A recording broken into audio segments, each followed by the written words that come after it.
আজকে আমরা কথা বলবো রিওয়ার্ক নিয়ে। এটা এমন একটা বই যা ব্যবসার সব পুরনো নিয়মকানুন ভেঙে ফেলার গল্প বলে।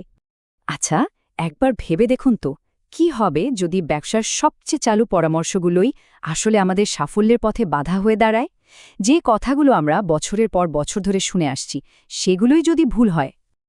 এই ছবিটা আমাদের সবার চেনা, তাই না? লম্বা চড়া প্ল্যান, সপ্তাহে ১০০ ঘন্টা কাজ করার একটা হিরোইজম, আর যেভাবেই হোক ব্যবসাকে বড় করতেই হবে এই রকম একটা প্রচণ্ড চাপ।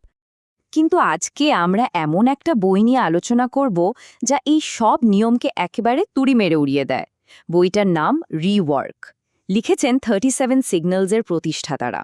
আর এটা শুধু একটা বই না, এটা কাজ করার একটা নতুন স্মার্ট পদ্ধতির বলতে পারেন একটা ম্যানিফেস্টো। তো চলুন শুরু করা যাক।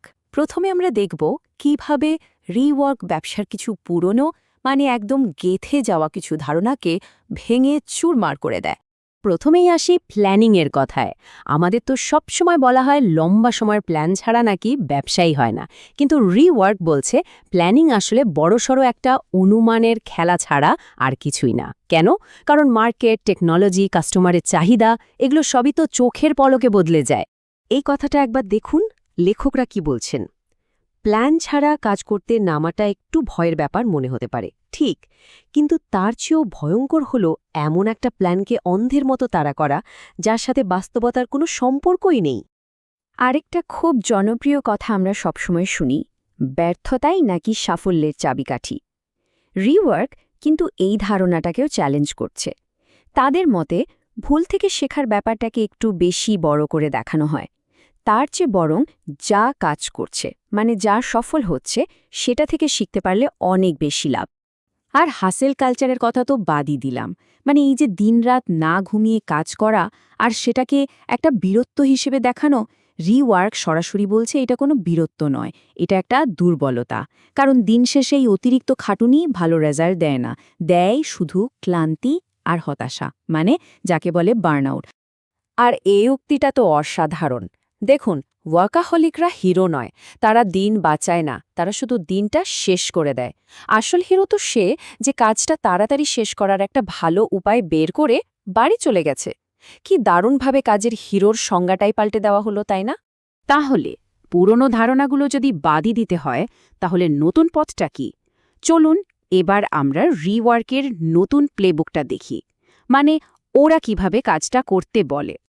এদের মূল নীতিটাই কিন্তু খুব ইন্টারেস্টিং। তারা বলছে ছোট থাকাটা শুধু বড় হওয়ার একটা ধাপ না, ছোট থাকাটাই একটা বিরাট বড় সুবিধা। কেন?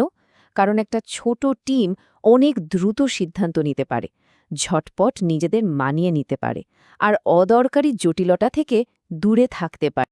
ব্যাপারটা হয়তো বিশ্বাস করতে কষ্ট হচ্ছে, কিন্তু দেখুন, যখন তারা এই বইটা লেখে তাদের কোম্পানিতে কাজ করত মাত্র ১৬ জন।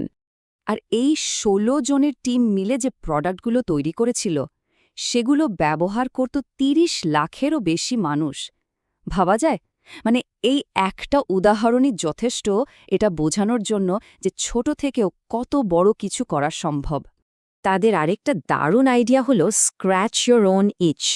এর হলো নিজের চুলকানি নিজেই চুলকানো, অর্থাৎ এমন একটা প্রোডাক্ট বা সার্ভিস বানানো যেটা আপনার নিজেরই দরকার। এটাই একটা দারুণ জিনিস বানানোর সবচেয়ে সহজ রাস্তা, কারণ তখন আপনি নিজেই আপনার প্রথম এবং সবচেয়ে ভালো কাস্টমার। তো কাজটা শুরু হবে কিভাবে? রিওয়ার্কের দেখানো পথটা কিন্তু খুব সোজাসাপটা। ১. প্রথমে একদম মূল জায়গায় ফোকাস করুন, যেটাকে ওরা বলছে এপিসেন্টার। ২. একটা হাফ প্রোডাক্ট বানান, প্রোডাক্টের অর্ধেক না, বরং শুধু সবচেয়ে জরুরি ফিচারগুলো দিয়ে একটা সম্পূর্ণ জিনিস, কিন্তু সেটার কোয়ালিটি হতে হবে সেরা। ৩.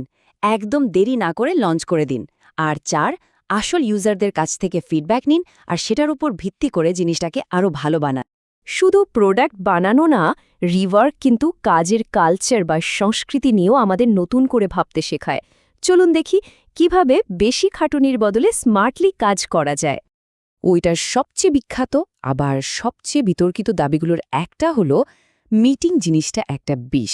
হ্যাঁ, ঠিকই শুনছেন, তাদের মতে প্রোডাক্টিভিটির সবচেয়ে বড় শত্রু হলো এই মিটিং, কারণ এটা সময় আর মনোযোগ দুটোই একসাথে খেয়ে ফেলে।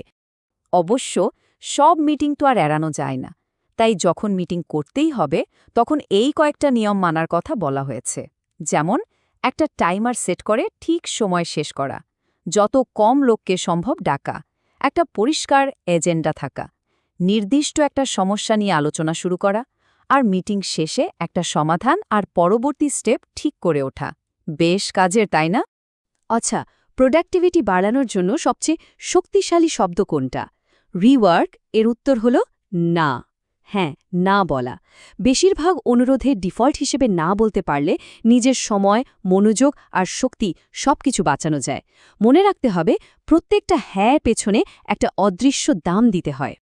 আর কোম্পানির কালচার, সেটা কি?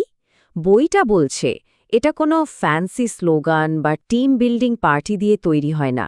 কালচার হলো দিনের পর দিন আপনার করা কাজগুলোর একটা ফল।